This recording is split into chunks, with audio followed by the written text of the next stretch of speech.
Hi friends! ఈరోజు మీకోసం మంచి టేస్టీ అయిన ఒక వెజ్ రెసిపీతో అయితే వచ్చేసానండి. వెజిటబుల్ పులావ్ అలాగే పన్నీర్ కర్రీ అనమాట. చాలా సింపుల్‌గా ప్రిపేర్ చేసుకోవచ్చు. బ్యాచిలర్స్ అయినా కూడా హ్యాపీగా రెడీ చేసుకోవచ్చండి. దీనికోసం ఏంటంటే రైస్ కుక్కర్‌లో నేను రైస్ పెడుతున్నాను. 1 గ్లాస్ రైస్‌కి 2 గ్లాస్ వాటర్ అయితే వేసుకోవాలి.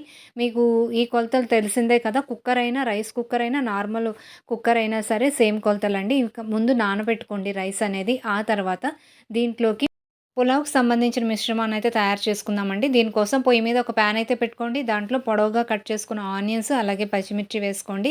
బాగా కొంచెం ఫ్రై అవ్వనివ్వండి. ఆ తర్వాత దీంట్లోకి హోల్ గరం మసాలా అంటే చెక్క, లవంగ, అలాగే దాల్చిన తేజ్‌పత్తా ఇవన్నీ కూడా వేసుకోండి. మనకు హోల్ గరం మసాలాలో ఏవేవి ఉంటాయో అన్నీ కూడా మీరు వేసుకోవచ్చు. ఇవన్నీ వేసి వీటితో ఆనియన్స్‌తో పాటు బాగా కలర్ కొంచెం చేంజ్ అవ్వనివ్వండి. ఆ తర్వాత దీంట్లోకి పచ్చిమిరపకాయలండి. పచ్చిమిరపకాయలు కొంచెం ఎక్కువగానే ఏసుకోండి. అలాగే సన్నగా తరుక్కున్న పుదీనా, దాంతో పాటు కాజు, కిస్మిస్ బావుంటుందండి. వెజ్ పులావ్‌కి మాత్రం కిస్మిస్ వేసుకోవాలి. నార్మల్ దానికంటే వెజ్ పులావ్‌లో మీకు కిస్మిస్ అనేది యాడ్ చేయడం వల్ల టేస్ట్ అయితే చాలా బావుంటుంది. ఒకసారి ఇలా కూడా ట్రై చేసి చూడండి. ఇవన్నీ కూడాను చక్కగా ఫ్రై అవ్వనివ్వండి.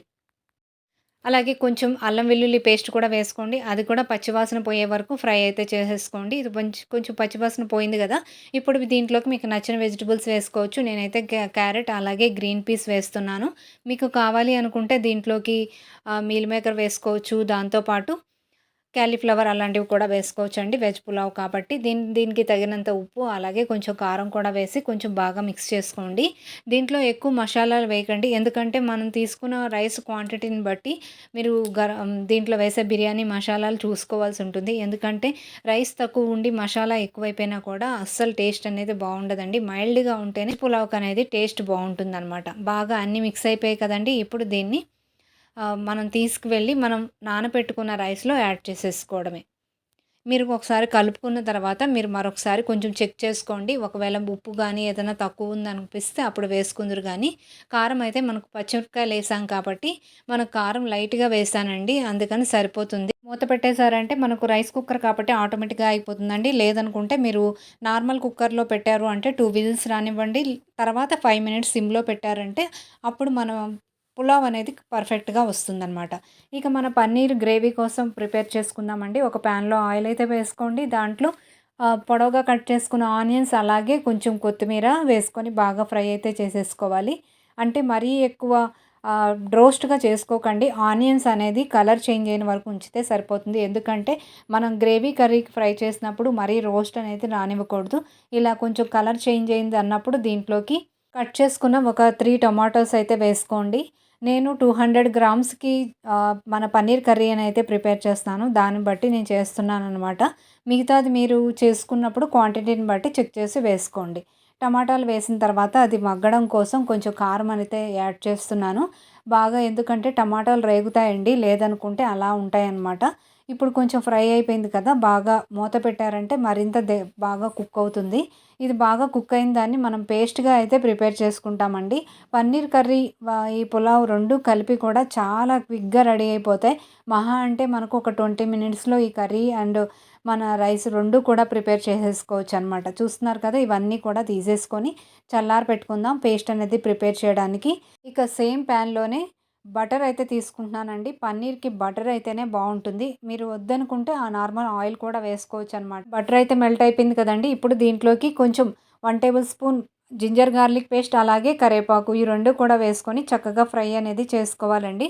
కొంచెం పచ్చివాసన పోయింది అన్నప్పుడు దీంట్లోకి కాజు అయితే యాడ్ చేశానండి. వద్దనుకుంటే ఇది ఆప్షన్ అండి. వద్దనుకుంటే వేసుకోనవసరం లేదు. ఇది కూడా కొంచెం ఫ్రై అనేది అయిపోయిన తర్వాత క్యాప్సికమ్ సన్నగా తరుక్కున్నవి, అలాగే గ్రీన్ పీస్.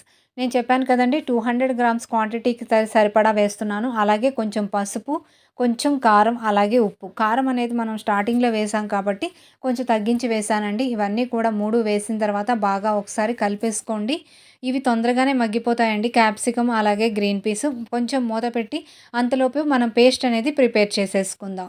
చల్లగా అయిపోయింది కదండీ! ఇది పేస్ట్ అయ్యేలోపు మాకు అవి మగ్గిపోతాయన్నమాట.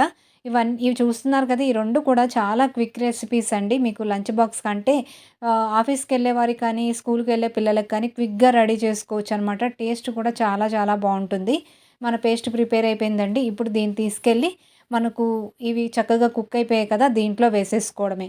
ఎక్కువ సేపు మగ్గనవసరం లేదండి. ఎందుకంటే మనకు క్యాప్సికమ్ ఎప్పుడు కూడా చాలా త్వరగా మగ్గిపోతుందనమాట. అలాగే మనం ఈ పేస్ట్ అనేది యాడ్ చేసిన తర్వాత ఒకసారి బాగా కలుపుకోండి. ఆ తర్వాత మీకు తగినంత వాటర్ అయితే యాడ్ చేసుకోండి. ఆల్రెడీ దీన్ని మనం ఫ్రై చేసి పేస్ట్ చేసుకున్నాం కాబట్టి మరింత సేపు ఫ్రై అయితే చేయనవసరం లేదండి. జస్ట్ మిక్స్ అయిపోతే సరిపోతుందనమాట. ఇప్పుడు దీంట్లోకి ఇలా ఆయిల్ అనేది బయటకొస్తుంది కదా! ఇప్పుడు దీంట్లోకి మనకు తగినంత వాటర్ అయితే వేసుకోండి. ఇది కొంచెం బాగా బాయిలింగ్ పాయింట్ వచ్చిన తర్వాత దీంట్లోకి మనం పన్నీర్ అనేది యాడ్ చేసుకుందాం. పన్నీరు ఫ్రై చేసి కావాలంటే వేసుకోండి. లేదనుకుంటే డైరెక్ట్‌గా కూడా వేసుకోవచ్చు. అలాగే ఇది వేసే ముందు కొంచెం గరం మసాలా 1 టేబుల్ స్పూన్ గరం మసాలా వేస్తున్నానండి. అలాగే 1 టేబుల్ స్పూన్ కాశ్మీరీ లాల్ మిర్చి ఏస్తున్నాను. ఎందుకంటే కలర్ బావుండడం కోసం. దాంతో పాటు 1 టేబుల్ స్పూన్ ధనియా పౌడర్ వేసి బాగా కలుపుకోండి. ఇది వేయడం వల్ల మంచి రిచ్ ఫ్లేవర్ అయితే వస్తుందండి. ఆల్రెడీ బటర్ వల్ల మనకు ఈ మసాలాల వల్ల మంచి కర్రీకి మంచి టేస్ట్ అయితే వస్తుంది. చూస్తున్నారు కదా! మంచి బాయిలింగ్ పాయింట్‌కి అయితే వచ్చినప్పుడు దీంట్లోకి మనం పన్నీర్ యాడ్ చేసేసుకుందాం. పన్నీర్ అనేది ఇలా వేసి కుక్ చేయడం వల్ల ఏంటంటే సాఫ్ట్‌గా ఉంటుందండి. ఫ్రై చేసి వేయడం కంటే ఒక్కొక్కసారి ఏంటంటే పన్నీర్ ఇలా డైరెక్ట్‌గా వేసి చూడండి. కర్రీ చాలా బావుంటుంది. ఇప్పుడు ఇవన్నీ వేసిన తర్వాత మనం మూత పెట్టేసి కొంచెం దగ్గరికొచ్చిన వరకు చూసుకోవాలి. చూస్తున్నారా? చక్కగా దగ్గరికొచ్చింది. అలాగే ఆయిల్ అంతా కూడా మనం వేసిన బటర్ అంతా కూడా మళ్ళీ అలాగే ఫ్రైలోకి వేసాం కదండీ! టమాటా, ఆనియన్స్ ఫ్రై చేయడానికి ఆయిల్ ఇదంతా కూడా పైకి తేలుతుంది. ఇప్పుడు దీనికి బాగా దగ్గరికొచ్చింది అన్నప్పుడు మీరు సర్వ్ చేసేసుకోవచ్చు. కొత్తిమీర కానీ లేదంటే పుదీనా కానీ వేసి చక్కగా సర్వ్ అనేది చేసేసుకోవచ్చండి.